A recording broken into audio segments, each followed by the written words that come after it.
yes. That dirty pool, Betty. But if you want to play dirty, it's okay with me. I'm 92 years old, and I'm a go-getter.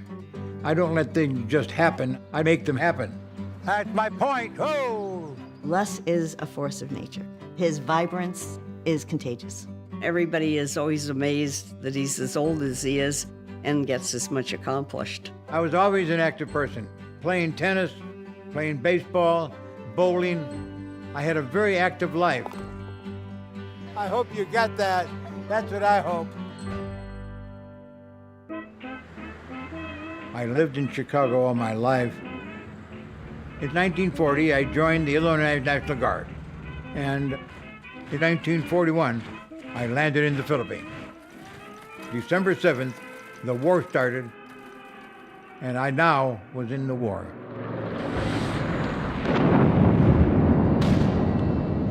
We held out on Bataan for 4 months until ordered to surrender. The Japanese began to march us to our first prison camp, about 86 miles. They gave us no food, they gave us no water, and they beat the men all along the way. They then took me to Japan, and for 3 years I was a slave laborer in a coal mine, shoveling coal 12 hours a day, every day. I weighed 185 pounds when I enlisted, and when it ended, I barely weighed 100. After the war, went to school on the GI Bill, ended up with a doctor's degree, and of course married Betty. When I first met him, he told me all the things that he had done, and I thought he was just full of baloney. And then I married him, and I found out he does do all these things. As I got older, I sat down and wrote a book. And I made the decision that I had to get an apology from the Japanese.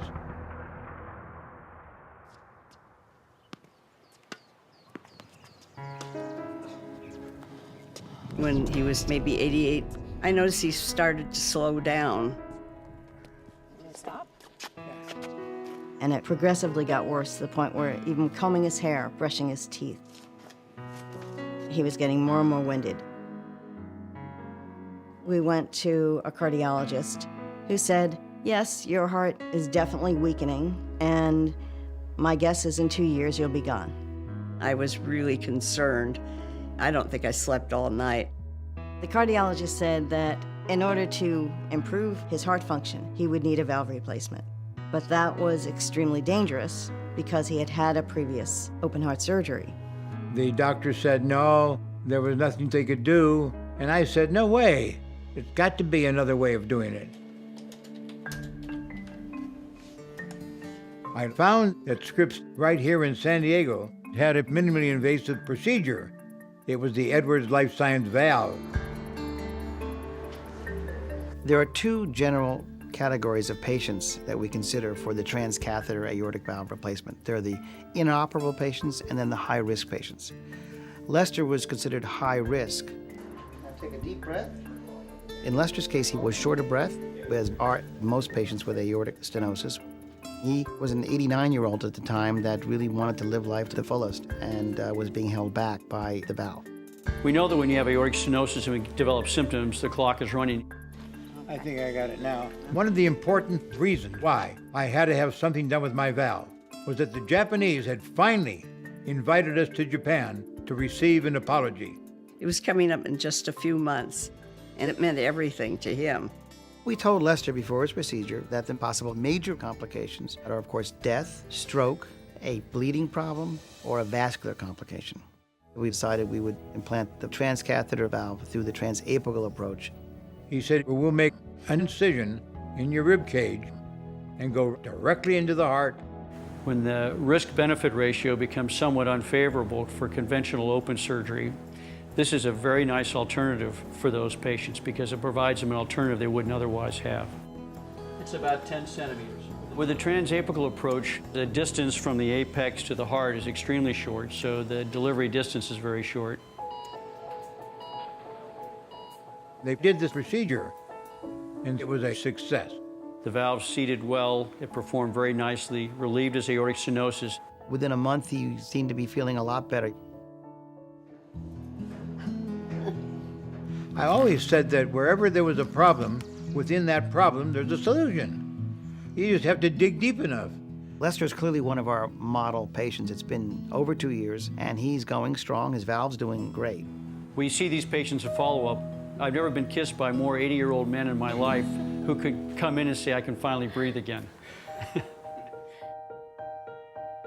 The heart team includes cardiovascular surgeons, cardiologists, interventional cardiologists, echocardiographers, and this has been a satisfying endeavor because the patients have gotten great care through the heart team.